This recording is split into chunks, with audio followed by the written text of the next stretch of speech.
Everybody, now 8:30, we shall commence, and welcome to the, Caroline tells me, the 54th Tipuna Kōrero meeting of this triennium, believe it or not, and the last. The last for this triennium. Yeah, yes. So of the 1st of September. So we'll move straight to apologies, and we have an apology from Taku. And Josh is online. Can see you very clearly and heard you loud and clear too, Josh. Thanks.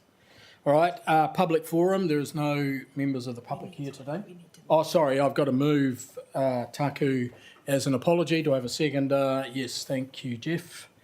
All those in favour? Those against? Carried.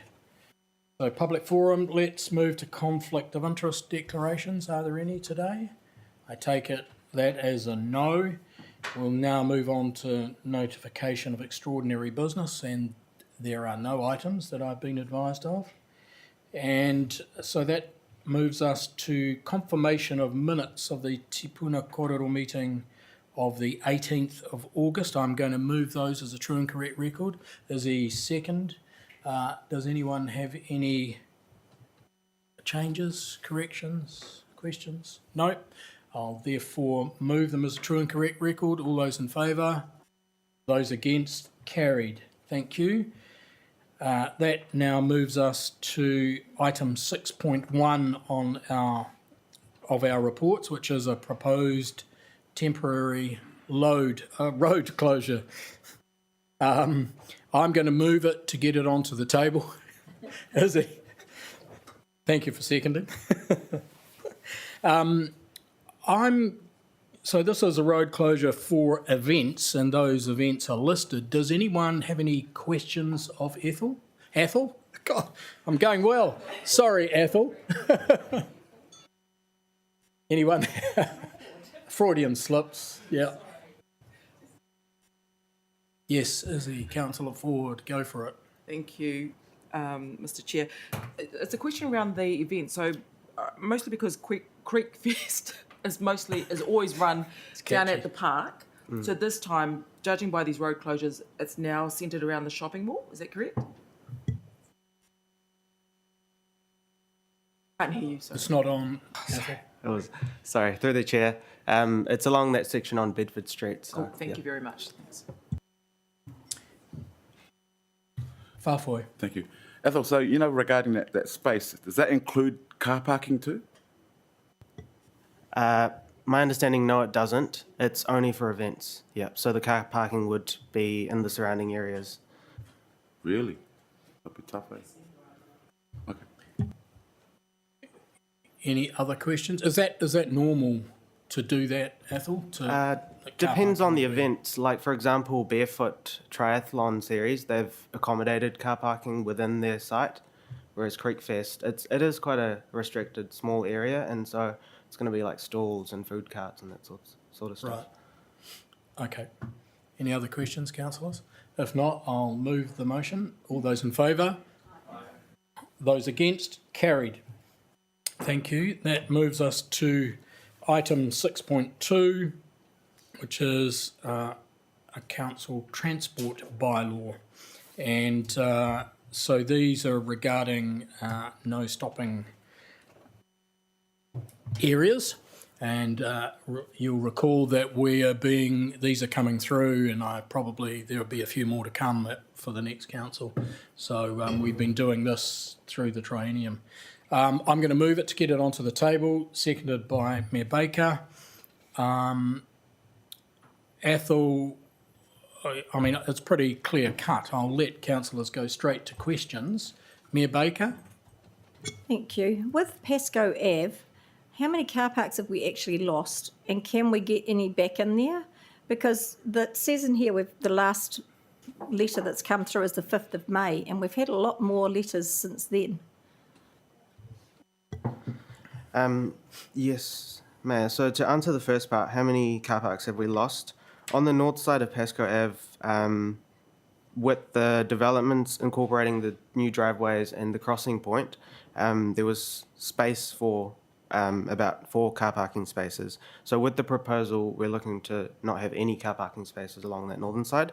And on the southern side, there was originally about 5 spaces, and with the refuge islands, the crossing point, we've accommodated 3 spaces.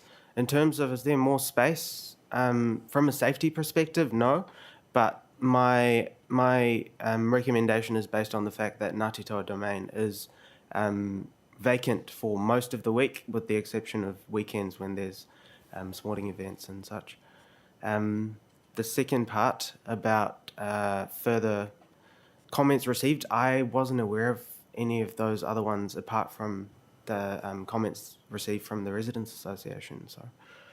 Yes, the Residents Association have come back regularly since the 5th of May is what I'm saying. Right. And we haven't listed that we've had anything from them, and they are very loud and clear to all Northern Water councillors and the Mayor, and we don't seem to be acknowledging that. So just wondering. Yeah. Through the chair, perhaps those comments have gone directly to the mayor and councillors, but not to officers. I always pass everything directly to the CE. But anyway, thank you. Sorry.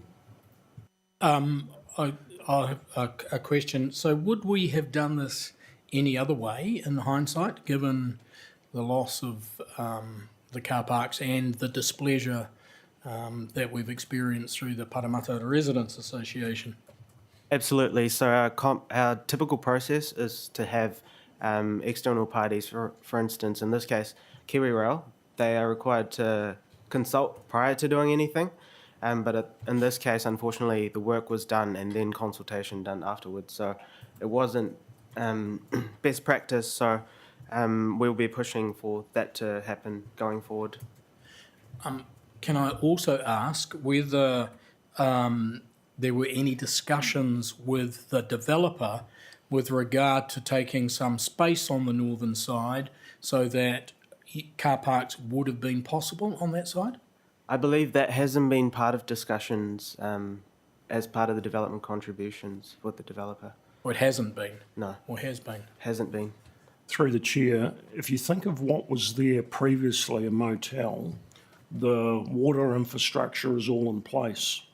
So the developer's putting in, I think, about 20 units, actually doesn't have to pay that much in DCs. All they're doing is hooking up toilets and wash basins to what was there. So it's quite an interesting development in that it's brownfields rather than greenfields, where a developer has to pay for a whole lot of new stuff. In terms of the footpath, I understand, I think in the correspondence, I can see Ethel saying the developer has to pay for the footpath. Developer only has to pay for half the footpath, and I think the amount is something like 30, their share is 35 or 45,000, our share is the other 45,000. So if you wanted to build in more parking space, it would be the roading budget you would have to go to, and you'd have to get it designed and put in there. But we haven't looked at that at all. The development agreement, I don't think, has been signed off yet. It's been, it's in draft, it's sitting there, it's pretty close to sign off. So can I follow that up with, then can the residents who used to park on the road, because they used to, and I used to park on the other side when I'd go to the rugby, park at the rugby club room in that car park? Does that owned by council, or is it owned by, because they quite oftenly put cones so you can't get in there, and if there's no other parks, because they do have frequent tournaments and Saturdays is really busy, and that's not helpful anyway, but I just want to know, can they park there legally? It's all parks or reserves land, so yes. So, and that begs the question, do residents know that? Because, it's all very well to say, yeah, they can park there during the week and there's plenty of empty spaces. There ain't empty spaces in the weekends and at other times during the week. So, do we make it clear to residents that they are able to park in those car parks at any time? I think that would have to be a conversation with the parks team, because they manage those occupants on their land. So I think it would be a conversation had with the rugby club in this case, and to say, don't cone it off. It is parks land potentially. So are we able to ask that Yep. conversation take place with the parks Through team? the chair, certainly. Okay, thank you. Thank you. Are there any other comments or questions to make about this proposed bylaw? Yes, Whāwhoi. No, it just kind of baffles me that, I think Ethel mentioned about that they did it and then they consulted afterwards. I mean, if I was a resident, I'd be ticked off too. Just to ensure that process is done properly so we don't have, I don't blame the residents for their annoyance. Yeah, I think in support of officers, Kiwi Rail are at the centre of this, and I think lesson learned, and we need to be very clear about. Through the chair, you can remember Kiwi Rail coming and briefing you about what they were doing at Plumerton. And it's interesting in terms of what the council has had to pay for. Their mission, if you like, is all around rail. If you think of the men's shed in Plumerton, it's the parks team and the property team that have had to go to the expense of moving those sheds to cater for the designs and things like that. So we are picking up a bit of cost in terms of the loss of car parks there. While there's been some new parking space created, it's labelled temporary. So we'd be angling to keep that permanent, I think, too. So that's the old Max Slab site that you'll be familiar with. So yeah, it's not an easy process. No, and I think council's done a good job up there with men's shed, etc. Fantastic result. So any other comments, questions, councillors? In that case, I'll move Through the chair. Sorry. The parking strategy, point 21 to just there, Chair, while we don't need extensive discussion on it because Ethel is just saying it's guidance at this stage, is just there to let you know the problems we are having in the Road and Transport Department with intensification and yellow lines and safety concerns, that the officers will prioritise safety over parking, and you will see that play out. And so some of the conversations in the future will be difficult conversations where we've got safety concerns and there'll be a loss of parking. That is where they are heading. I just wanted that noted. That's a good point, which reminds me of some discussions I've had around the Papakowhai area with these things as well. So my comment there is it's interesting how Waka Kotahi talked about safety overriding other things as well, with regard to State Highway 58, but that's a different matter. Jeff. Kia ora kora matua me he kaimahi. My partai is just following on from that point raised by officers around the parking strategy, point 21. It doesn't detail in there when that is coming back to council for discussion. Can we get a time frame on when that is actually due to be coming forward? Kia ora. I can't give you an exact time frame, sorry, but the policy team, the officers and policy team are currently working on that. They've got it on their list of things, long list of things to do, but I can't give you a date. Through the chair, we'll follow up and let you know where it is in terms of timing. Yeah. Thank you. Oh, Whāwhoi. Sorry. I'll let you. Oh, thank you. Hey, just regarding the strategy again, I'm just thinking about the arena, with all the big events and that we're hoping to continue the big events. Has there been any thoughts about parking around that area to increase it or? Not at this stage. Where to? Into the car park owned by...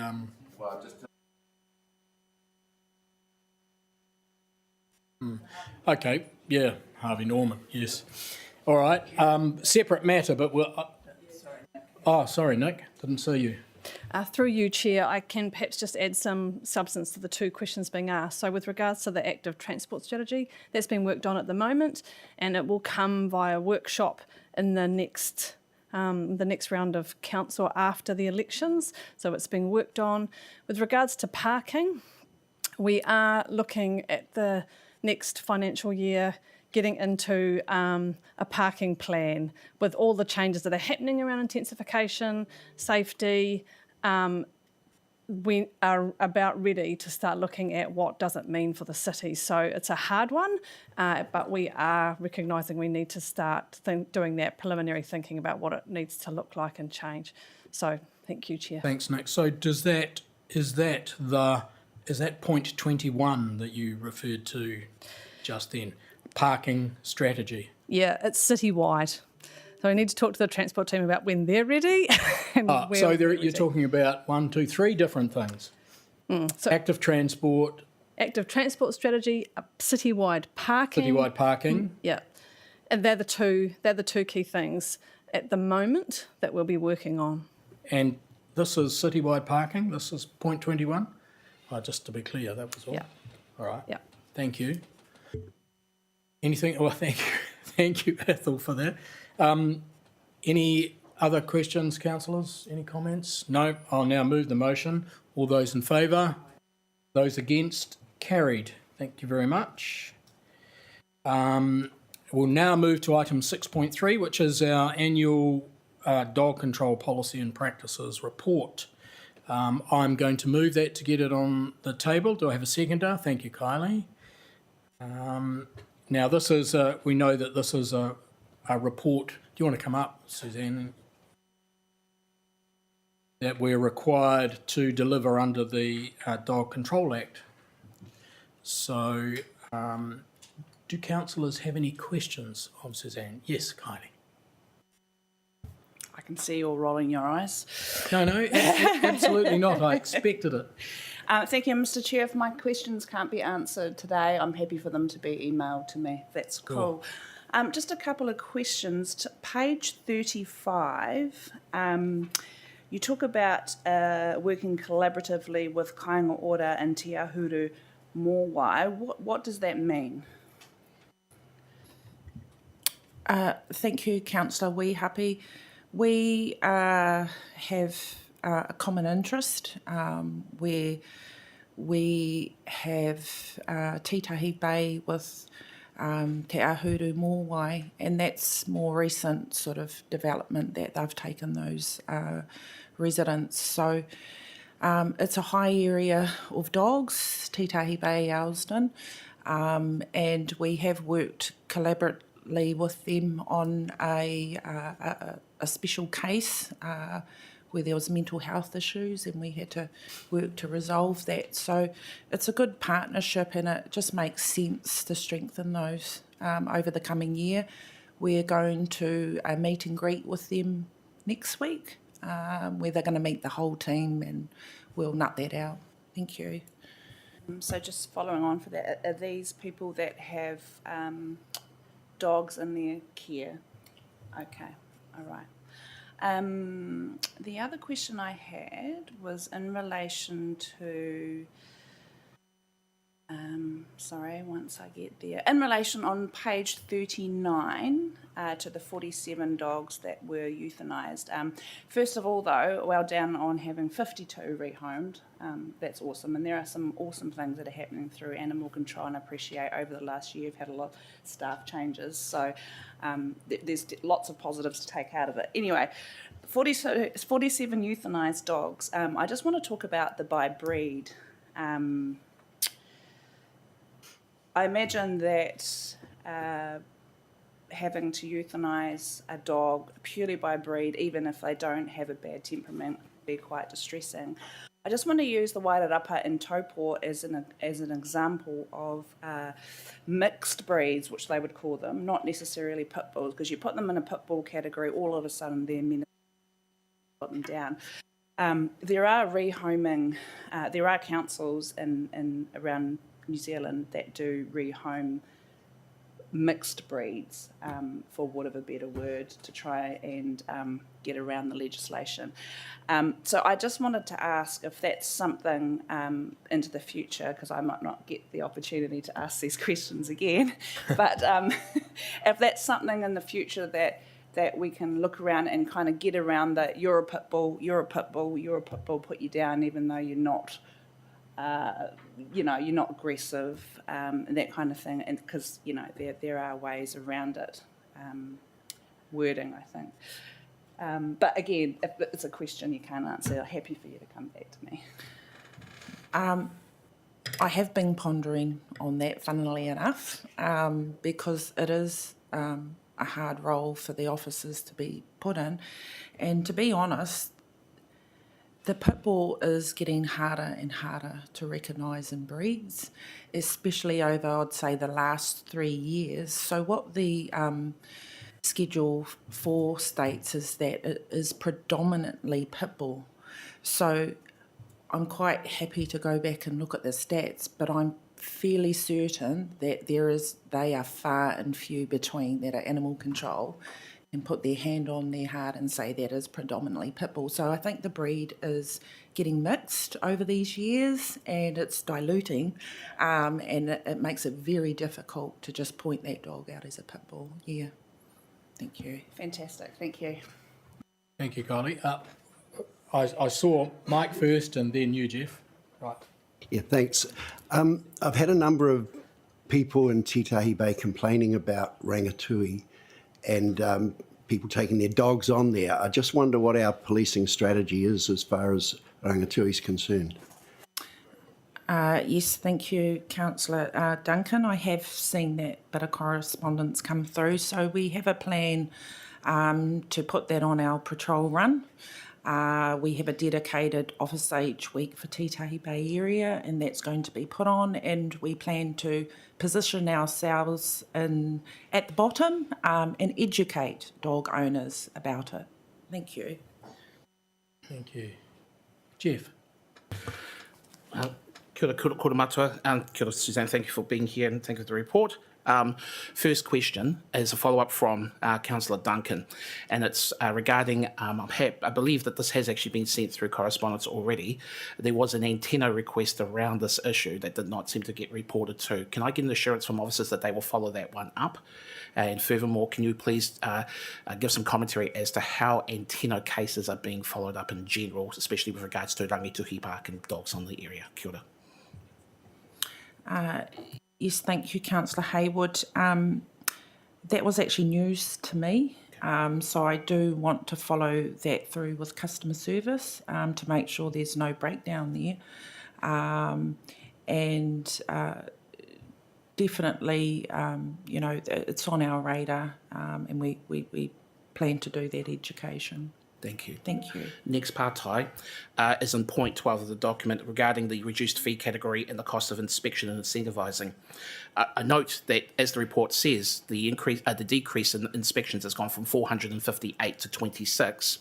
Can I get a question as to how many people before this year where their dogs were registered under the previous named category to the reduced fee category? I think it's called responsible dog owner category. Has there been also a decrease in the number of dogs that are reported as meeting that criteria as well? Because that's not covered in the report. Jeff, I think Nick wants to respond to that. Thank you, Chair. Actually, it's to the previous question about the requests and issues around dogs being contacted. So firstly, inquiries is the fastest mechanism for us to get to be able to respond to a dog inquiry. It needs to be quick if it's something that's happening out in the community at the time. So we will always encourage the inquiries phone if it needs to be a quick responsive thing. And Tenno has a slight delay.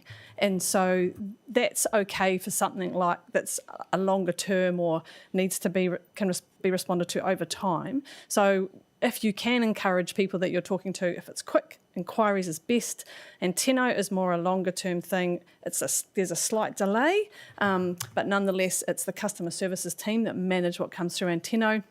And if something comes through from you or from the mayor, we also respond to that separately direct to the CE. So we try to prioritise like a triage based on whatever the request is to how quickly we need to respond to it. So the more targeted the request can be based on what it is, the better. So I just want to emphasise that point if I could. Thank you, Chair. Thank you, Nick. So the second question that Jeff asked, Suzanne, you around the numbers? Yep. Apologies, Councillor Hayward. I'm I don't think I quite understand what No. what So the if you want to question is. repeat it So clearly. obviously we have in the report 52% of all dogs that are registered are now categorised as reduced fee category. That's a new category. The preceding category, obviously there'd be caveats in making comparisons here, but what percentage of dogs were registered under that equivalent category in the past? I'm trying to get a sense here of whether or not we are also seeing a decrease in those meeting this criteria as well. So what we've done is basically change the name. So if you were responsible dog owner category, it's changed to registration reduced. So those numbers have carried through. So we have consistently seen around 50% for, I would dare to say, at least 4 years. So the consistency is still there. But I think as time goes on, and dare say sort of dogs pass away and stuff like that, we will continue to see that 52% drop as we go along. Okay, so that brings me to my next sub on that question, that response. Is cost of the inspection fee creating a barrier for people to check whether or not they would be able to qualify under this criteria? There's no doubt that plays a part, from going from no application fee to an application fee. But I believe there needs to be an application fee because, as I stated last year, we were going to probably, over 50% of the applications didn't meet the criteria. We were going to properties that didn't have fencing, so we were investing a lot of animal control officer time where otherwise they might be, doing other, investing that time in roaming dogs and stuff like that, which we have seen a decrease in that over the last year.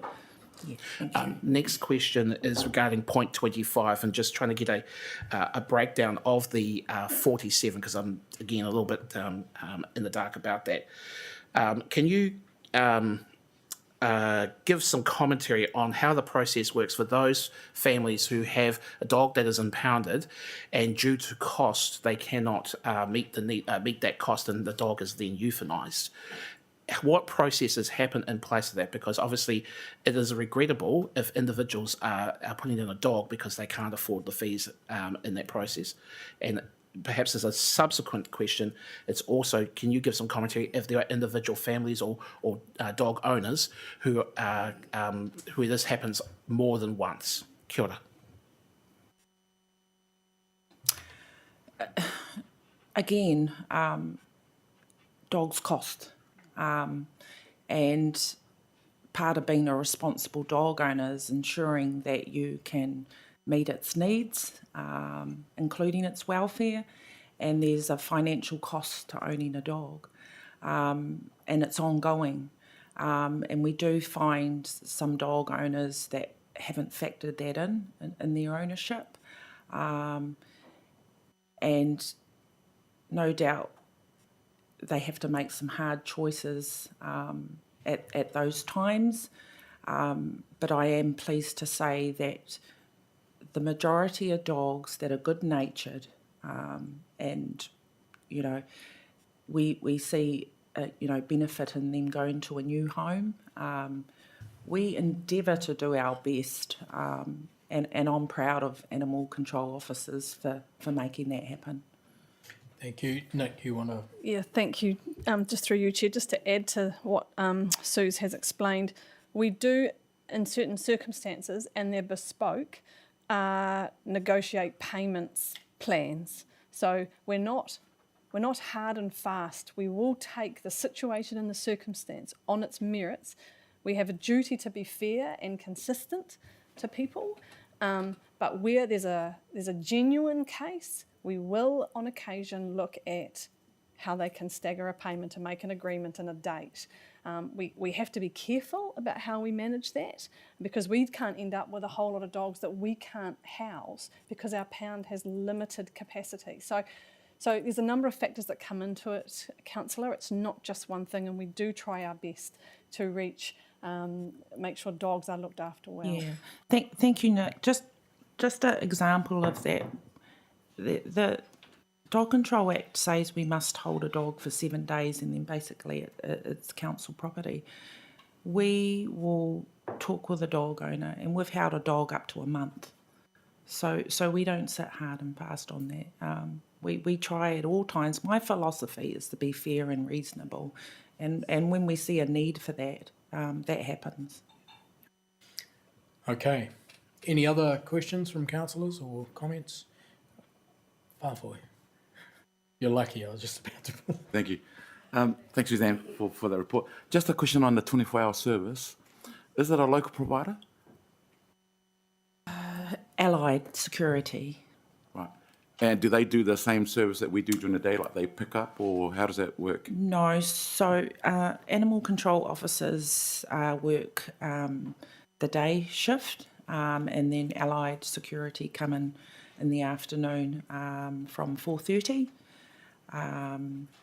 Funnily enough, we are looking at and renewing our current contract, so we'll be able to sort of,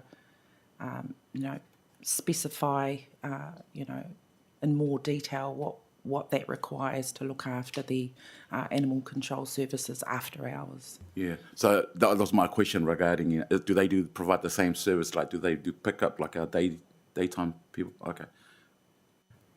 Yeah. All right. Yes, they have KPIs that they must adhere to and meet.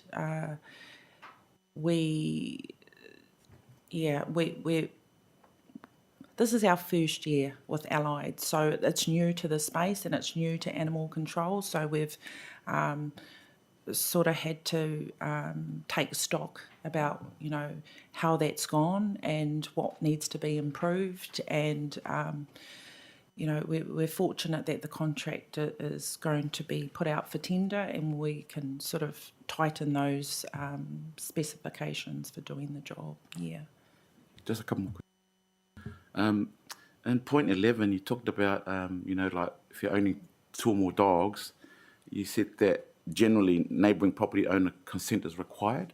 Have you had any issues where they've said no, and then if they've said no, what has happened?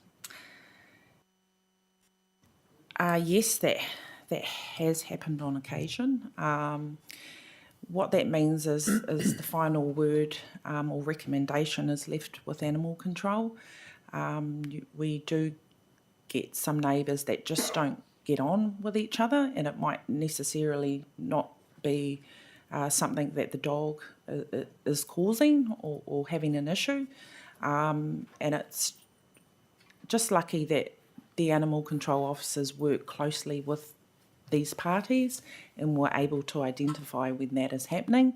But we will ultimately decide whether or not to accept that application. And just last question, one more. Just regarding the euthanasia part, this might be a question probably for the general managers or whoever's looking after the dog. Yeah, Suzanne, you mentioned about how distressful it could be for staff. Is there any support? What support are we providing for our staff who experience that kind of having to send a dog to be euthanized? That must be so. So I'm just kind of curious in terms of how our staff are feeling when that happens.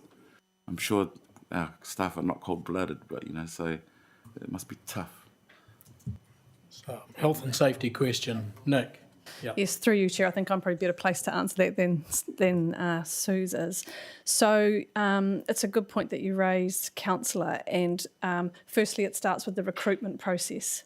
So people who are recruited into the animal control team have the right qualifications and training from the get-go around how to deal with issues like that and aggression and confrontation and conflict. So often they come from a police or a monitoring and compliance background, so they have a certain resilience to what they have to do by way with the animal and how they deal with owners. So that's the first start. We do a lot of extra work in recruitment of animal control officers than we do for some of our other officers in that team. Then secondly, we run a number of different training programs around wellbeing, around what support we offer them, all sorts of things. We work with Sam Bishop around our health and safety person on the welfare component and the safety component that comes with this role. So we invest much more in this team than we do anywhere else to ensure that they are looked after. It is one of the reasons why we contract out after hours, because our team could not sustain the energy that this work takes on a 24/7, 7-day-a-week basis. Thank you, Nate. Yeah, thanks for that. I mean, the reason I was asking, because I'm a dog owner myself, but even if it's not my dog, if I'm about the youth and I, see a dog that's kind of in distress or it's going to be put down, it can be distressful. So kind of our staff who are dealing with it kind of on a weekly basis, there's probably just so much that they can cope with before something happens. So we just need to think about the support that we're providing our staff. I think we can see that support is there. Well, you want to make one more comment? Sorry, Nick? through you, Chair. Can I just make one more point? It is undertaken by a veterinarian. So just to be clear, it's a veterinarian that takes, that. Yep, so there is, it's still hard, but it is managed by a veterinarian, and so there is a degree of control and management around it. Right. And there being no other questions, thank you, Suzanne, for that report, and thank you, councillors, for the discussion. I'll move it. All those in favour? Aye. Those against? Carried. That now moves us to item 6.4, which is the flood retreat response policy in principle, basically. I'm now going to move that to get it on the table. Josh, you're seconding. Now, Ben, you might want to work us through this just a little bit before we open it up for questions. Yeah. Certainly. Since the 2020 flooding in Plimerton and Karehana, we've been exploring alternative options to infrastructure for reducing flood risk. And retreat can take many forms, often involves lifting homes up or moving homes to safer locations on the property, or even in cases where it's unsafe, abandoning or retiring that area altogether. The retreat policy that we've drafted and you've got in front of you targets the 50 most flood-prone homes across Porirua, where there is no practical option for infrastructure solutions. There were some questions in May at the workshop around where those 50 homes are. Wellington Water has provided an indication of those. I should add that that's a preliminary investigation, and on-site work would be needed to confirm that. But they are spread all over your city, and I've got a table in there. I brought along a little map if you're interested, but it is spread across the city.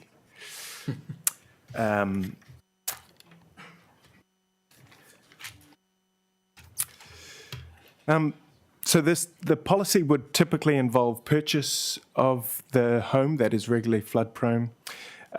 It would involve house raising and then resale of that property. It's important to note that this policy is only for rainfall-related flood risk. It doesn't deal with the coastal hazard or saltwater flooding or waves coming into people's homes. Those challenges, while very real, often more complex, and the solutions are more complex that don't loan themselves to a citywide policy like this. At the workshop in May, the feedback was that there was comfort with the policy's intent and that with the policy itself, but of course there's a big challenge around funding a policy like this. So this paper is seeking your approval to do two things. The first is to adopt the policy in principle, which establishes a framework and criteria for how retreat could be applied in the city of Porirua. But the policy then also seeks your approval to postpone the funding of this policy until it can be considered within the long-term plan process, review process, which is happening next year, and consulted on with the community. I can see Nick is... Yes, through you, Chair. Can I just add You point can. to that? If Yes. That's okay. I just want to clarify that we will consult on this policy through the long-term plan. We need to consult on it. So it's important that you are clear about that will still need to be undertaken, in which case recommendation 2 should say draft flood retreat policy to indicate that it still needs to be consulted on and it still needs to be financed. So I just want to make that point. Thank you. So clear. that was a question that I had. So this will still be a draft if it requires consultation. Okay. Point of order. Yes. Mr. Chair, do we need to actually formally put that as an amendment so that Yes. so there's no clear in the minute book about that? Yep. Do you? Can we? So does the meeting agree that we change this to draft? All right. I seek that. I say that as a yes, and if we can indicate that in the minutes, thank you. Do you want to continue, Ben, or you want to? My last point is that this also buys some time for central government to clarify the responsibilities for flooding and through water reform, and also any involvement that central government will have in retreat through their Climate Adaptation Act, which they are still intending to draft next year. Thank you. Right, now we'll open it for questions.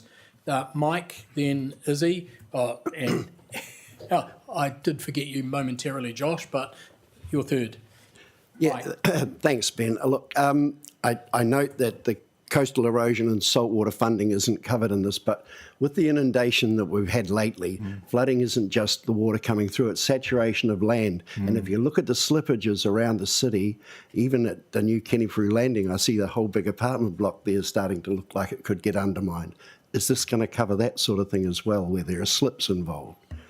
It isn't. We've been really quite tight in the criteria that we've used to eligible homes. As we explore retreat, there will be principles that could be applied to other areas, but no, this policy does not cover those. Does that answer your question, Mike? Being the spendthrift, I thought you wouldn't be wanting to open it up to huge... Okay, so Izzy, you're next, and then Josh. Thanks, Ben. Sorry, and Chair. So you've got in here in this table, there's 44 homes that are affected.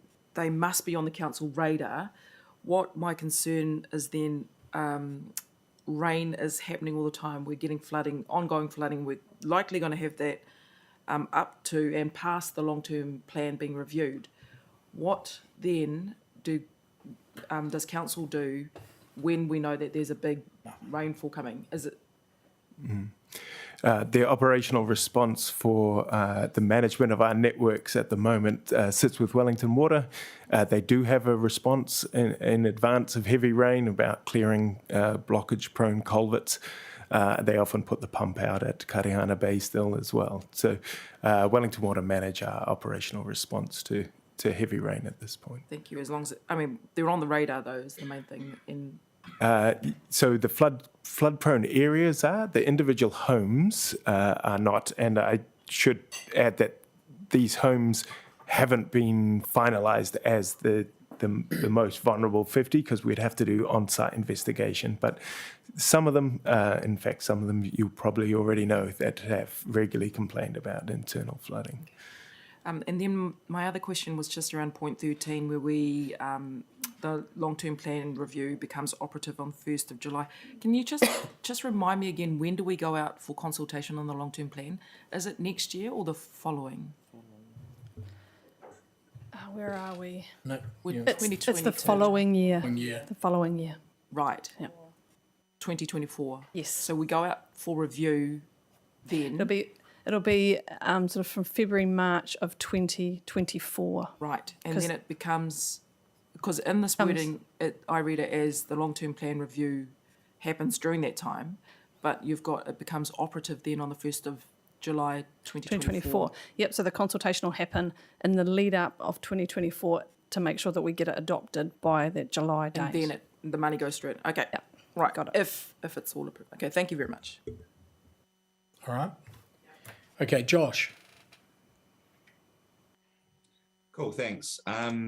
So I tried to save all my questions for today for this question, unsurprisingly. I'm sure that you'll be shocked by that.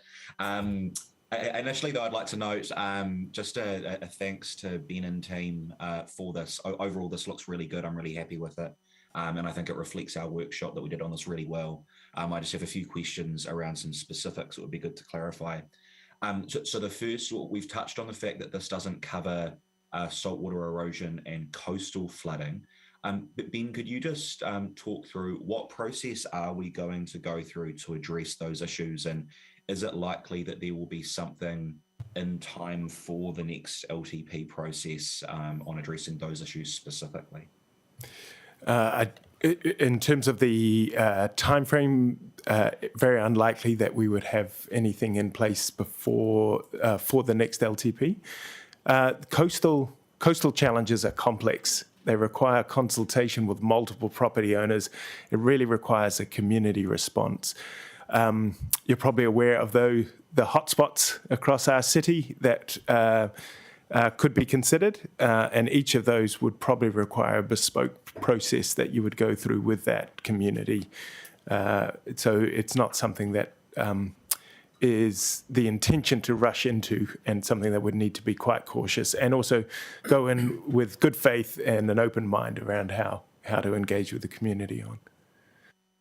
So following up from that, I guess, if we were to look in the long term to develop a comprehensive managed retreat strategy for the full city that involved those sorts of things, what rough sort of timeline, like is this something that would require 2 LTP cycles? Would it be longer than that? Just what's the sort of rough timeline we're looking at? Probably the best answer I can give. Sorry, Ben. Nick wanted to just.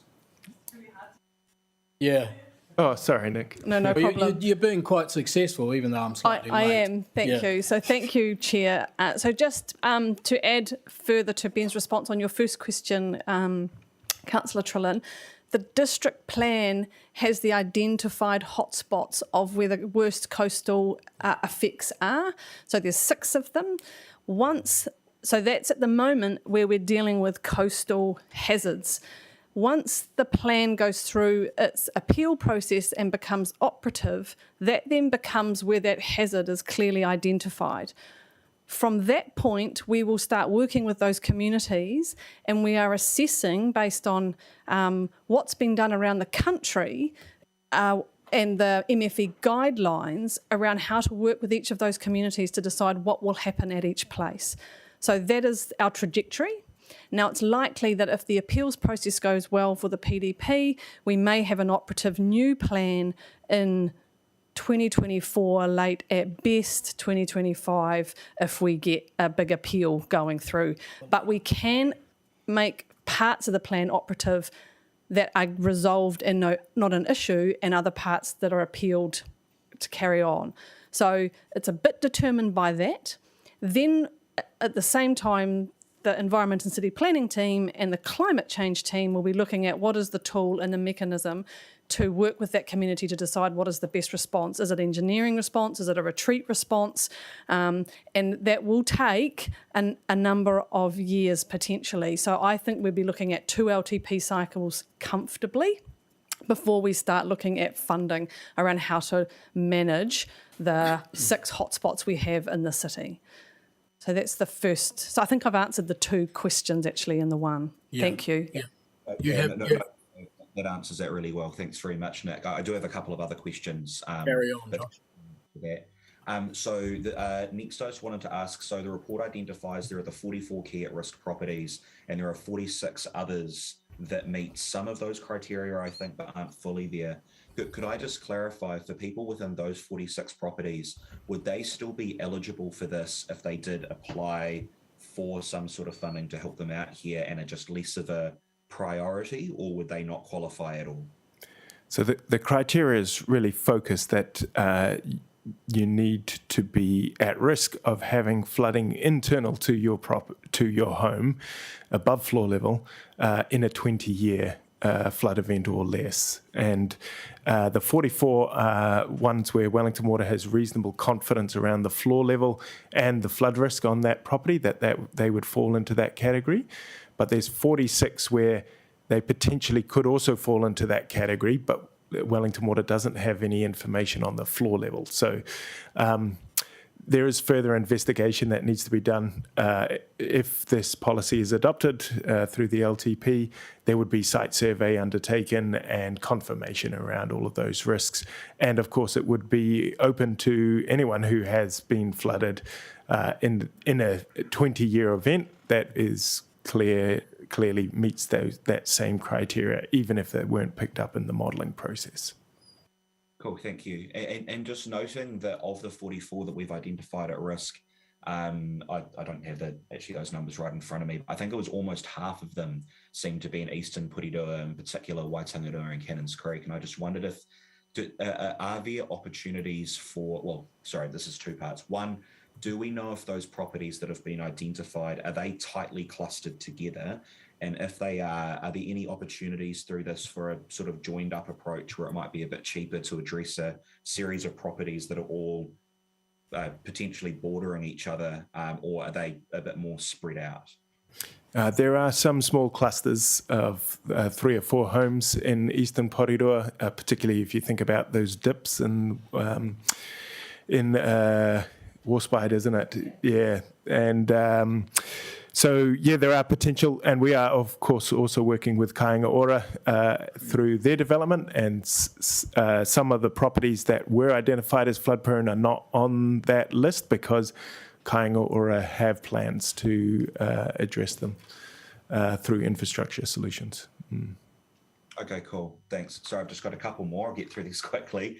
The next was, I'm looking here at page 45 at paragraph 12, just talking about the funding that's likely to come through as a proposal on the LTP.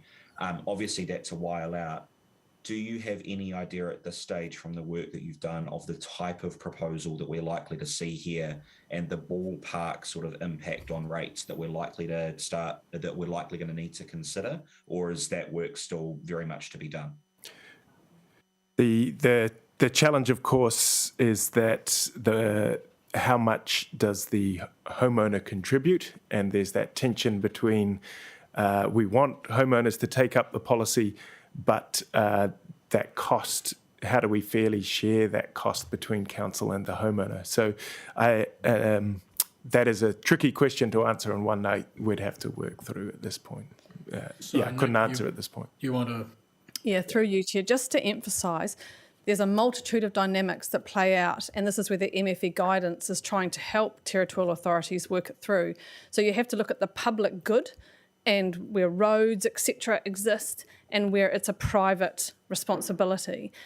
That takes a while to work through, and we've got a long way ahead in exploring that, and each place has a different recipe. So we are looking at applications that have been undertaken in Napier. We've looked at the worst case scenarios and outcomes and some of the better ones, and I think there's still guidance to come on it. So we don't know enough yet, Josh, would be the answer to that.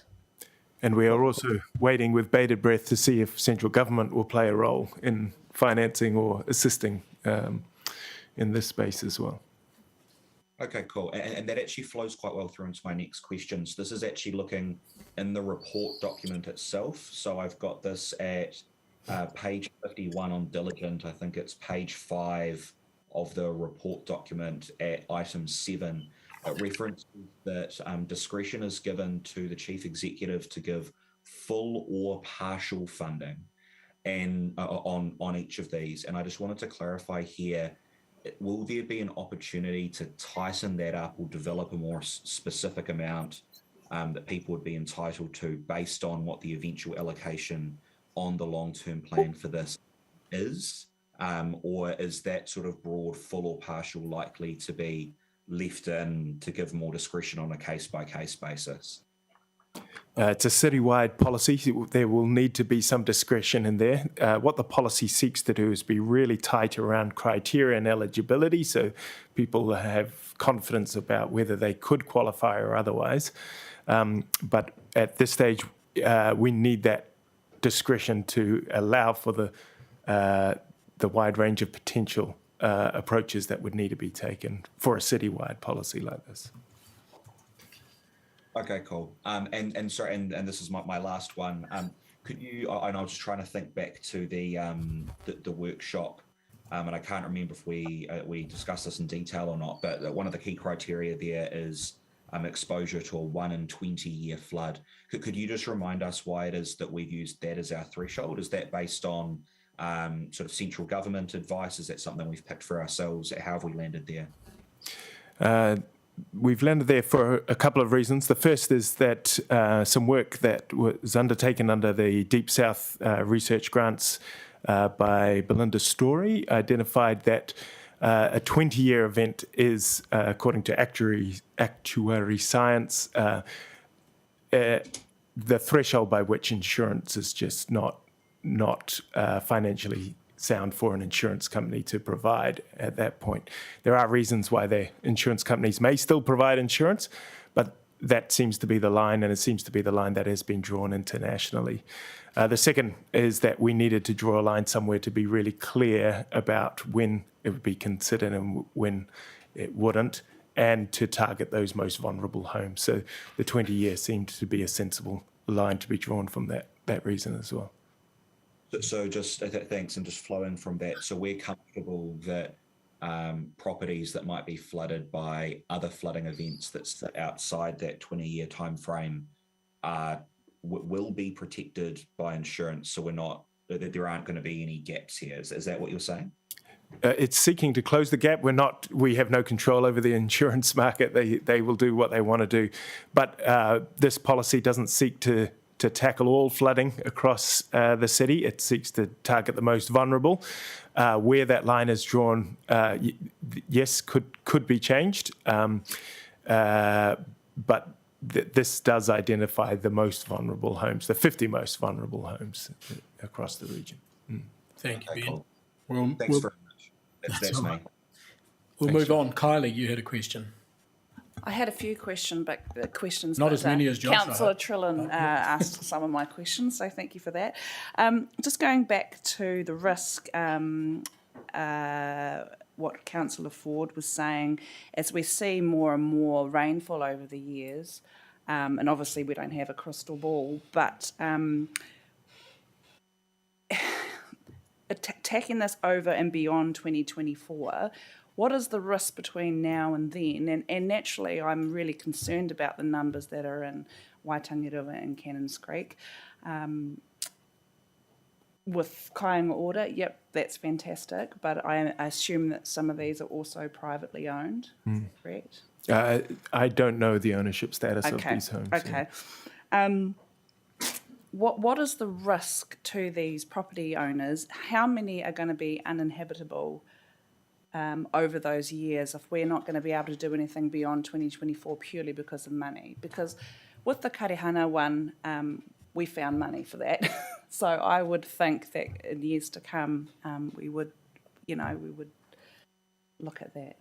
Does that make sense? I'm not sure that's a question that Ben can answer. I mean, I think that'll be a question for council if and when it does occur. Do you want to make any comments, Wendy? Further comments on that? Yeah, that is a sort of investment decision, a political decision post-consultation, because, of course, we're advantaging some particular landowners. This is quite an unusual policy for us as a council. Usually our benefits are spread quite widely. In this case, the benefits are actually quite narrow. So it's an interesting sort of policy place for a council to be in. So, yeah, it's a decision for the council after consultation, I think, about exactly how much you put into it in any given year. So, because you're right, it will take a long time to fix all those properties, and as that happens, there will be more become eligible almost certainly. So, it is probably something we need to advocate to central government as well, because it's not something we would want to take on solely onto ourselves. Thank you. I guess it's just talking about risk, the risk factor for these properties.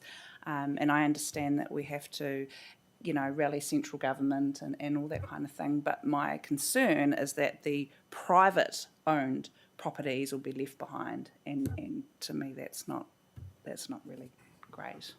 I mean, I think the answer to the question is that council would look at it when and if it happens. So in the interim, right? And given that this is not going to be a miraculous policy anyway, because you may only do, as we discussed in the workshop, have a certain amount of money every year, not, just do everything holus bolus. So, yeah, the risk will still be there. So you had another questions? Oh. Thanks, Kyle. No, good question. Yeah, you will. No, we will have another chance when this comes up again, whoever is at council. Jeff, sorry. Kia ora, matua upoko. E rua ngā pātai, because many of the questions have already been asked by Councillor Trillin, including the point about the significance policy as well, which I'm really appreciative that somebody was going to preempt that. As has been talked to by, most recently, Councillor Wehapi, the concept of risk for council in terms of preparing documentation for the long-term plan around that funding package and its dependence on central government to provide some clarity about its role in this. It makes us feel like, central government is, we're waiting for them at the party and the dance, and are they going to show up? Is my date going to show up, So I'm going to ask a process question here. When do officers make a determination that they're not going to hang around anymore and wait for central government, and they're going to put out prepared material that goes to the public about our role in responding to this? Kia ora. Yeah. Wendy. I'm happy to answer that. We have statutory deadlines in our long-term plan, so we will decide as we get to that point. So you will know in February, March 2024, as we are finalising the draft long-term plan. So if I take that from the answer, on that one. So if I take it from your response, the relevant ministers better be paying attention to get something in before February of 2024. Is that right? Either that, or we will make a decision based on what we know at that point. Okay. So many things can happen between now and then, including a change of government. So, yeah. Okay. Second part, and it's and before I start this, I just want to make it clear that this is not presuming that this individual is actually affected, but it's useful, and that you can't make that determination, nor can I. But I want to just clarify a point that was made earlier around flooding risk coming onto the floor level. And in the LTP last year, I talked about Joe on Main Road. It may very well be that this is one of the individuals who are in the affected properties. Do not know. But they had a two-level property so it sits quite low. The ground floor is garage and storage, and items like her Christmas presents and photographs and albums that cannot be replaced were flooded because of major inundation of water. I want to get clarity here. Do we have some guidance as to whether or not the floor level is actually that level at the bottom, or are we talking what would be described as our living floor in terms of rooms and living spaces and kitchens and so forth? Can we get some clarity about that? Certainly, the Building Act has really clear definition of what is called what is habitable floor, and we are using that with one modification, that we are excluding garages attached, connected garages to the home. So garages would not qualify, but other rooms that meet the definition of habitable floor in the Building Act, we would accept. That answer your question, Jeff? Are there any other questions, Councillor? Yes, I'm trying, sorry. Sorry, Mayor Baker. That's all right. Sorry to be a pain. But on point 8, where we say we've got 44 homes, and we've got our map here with dots on them. Do these people actually know their homes are on here, or have we not told them yet? And a follow-up question with that is, if we have told them, because these homes might be sold in the meantime, does the next buyer know they're inheriting a house that's got a problem? So all our flood hazard maps are published, but of course this depends on the level above that flooding. So these have, the 44 homes have been identified by Wellington Water based on visual inspection of the likely floor level above the ground level. But on-site investigation is needed before we can confirm them. So at this point... So the residents don't know they're on a map that is what I'm saying. Do the residents know they're sitting on this map with a dot on them? No, they do not know, and unless they've been regularly flooded, and we wouldn't put them on a map or confirm that they are flood prone until we have done on-site investigation to make sure we're 100% right about that. So you're asking whether this information appears on a LIM report or what? Well, yeah, I am, in the sense that, because if it's on sold, it will be, but some of them may not be on there, and it's just we're talking about people's lives, and, you know, the dots cover lots of houses, but I'm just wondering if the set people, because some people don't complain. You know, there are people out there that do not complain. As we know in the East, they don't complain, they just muck in. And I just wondered if these people knew we're talking about them, in the sense that we've got set issues. So yeah, so these are draft, they're not confirmed, it won't appear on LIMS. The flood hazard maps will, and so yes, so they will have an understanding of the flood hazard from the maps, but not the...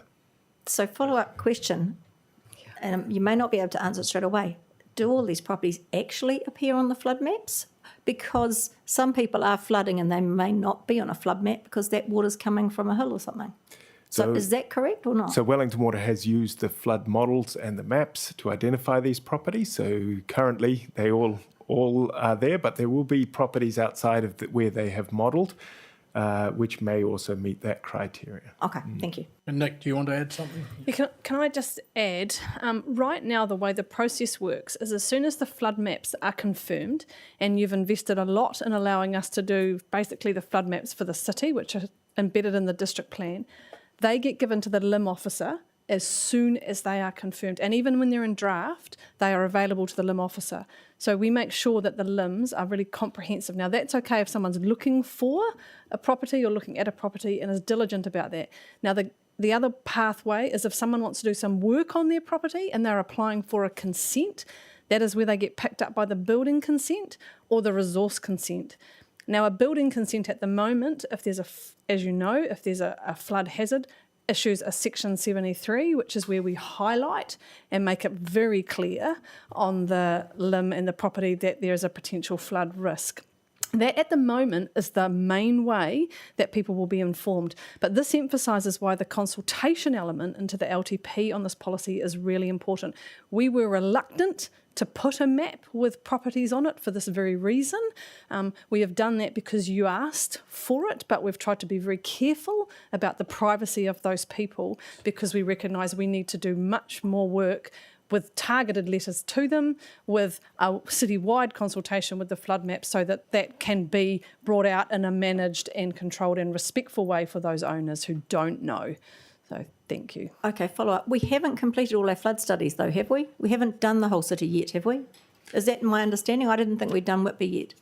Yeah, the flood mapping for Whitby is almost finalised. Okay. Yeah. Thank you. Nathan. Thank you. We've talked, just going back to the previous points raised around the risk of something happening within the next just under 2 years until we can get funding. Is there anything that can be done in the annual plan for this?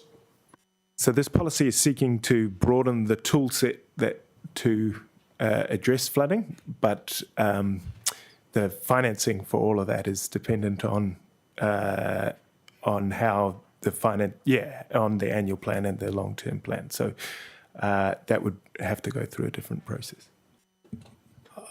Yep. So No, not in the annual plan. So we could not look at it next year? Don't think so. Yep. You're going to ask another one, Mike? Yep. allow this. Yeah, want to clarify, are we going to hand this all over in the Three Waters changes, and are they going to take responsibility for it? Good question. It's not clear what would be the answer to that.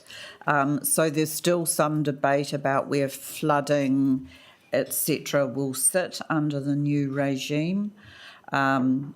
Probably personal point of view is that we would not want council to end up to be the insurance policy when we have no other mechanisms to intervene. So that's still uncertain, which is one of the reasons we're saying LTP 2024, because that's the go live date also for the new water entities.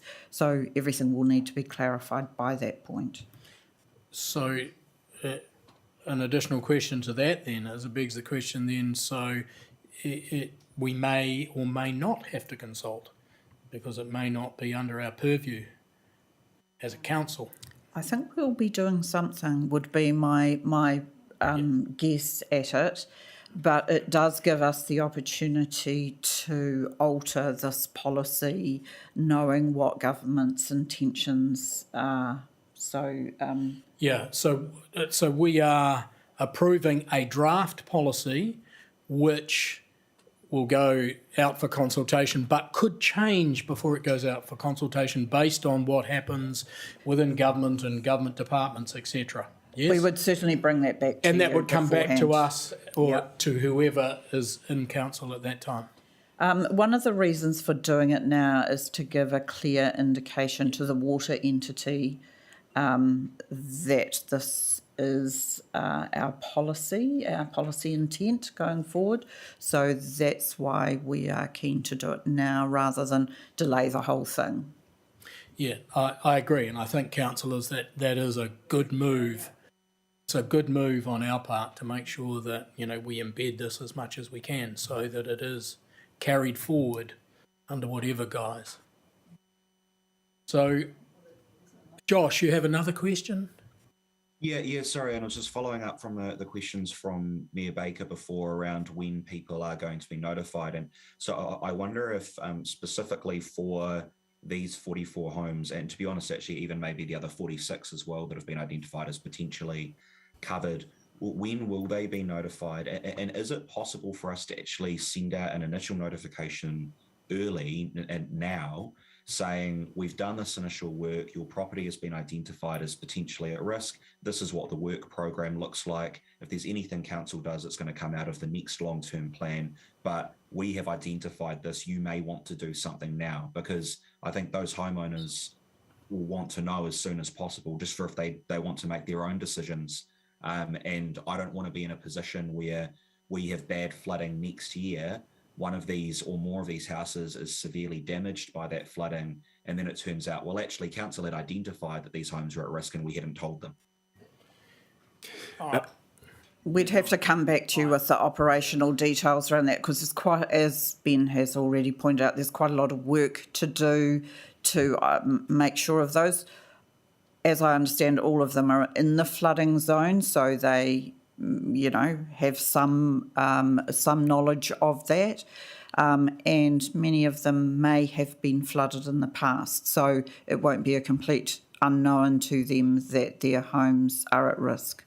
But I think we'll have to come back to you with the operational details about how and when. Yeah. Cool, that would be good, yeah, because I think the sooner we can let them know, even if it is just a high level to say you have been identified, I think that's really important. It's not quite as simple as that, though, I think we're hearing. Okay, thank you. Any other questions or comments by councillors? I think we've had a really good go at this, and thank you for bringing it forward, Ben. I'm pleased that this conversation lasted longer than the dog one, given the importance of it. No, I just thought I'd say that, Kylie, so you'd. But anyway. Yes, well, we know that there's a bit more water to go under the bridge before we finalise this. So just on that note, I will put the motion. All those in favour? Aye. Those against? Carried. Thank you. Thank you very much. That moves us, yes, thank you very much, Ben. Good discussion. That moves us to item 6.5, minutes from external committees, which I take it you will have all read. I'll move it to get it onto the table. Do I have a seconder? Thank you, Mike. Any discussion on this? You'll see that Mayor Baker has been very busy. No, I wasn't asking you. There are no questions. Excellent. I'll now put the motion that we receive these minutes. All those in favour? Aye. Those against? Carried. Right. Thank you. Now we will move into public excluded. Public excluded. I'll move that we go into public excluded. Seconded by Izzy. Thank you very much. We'll just make sure that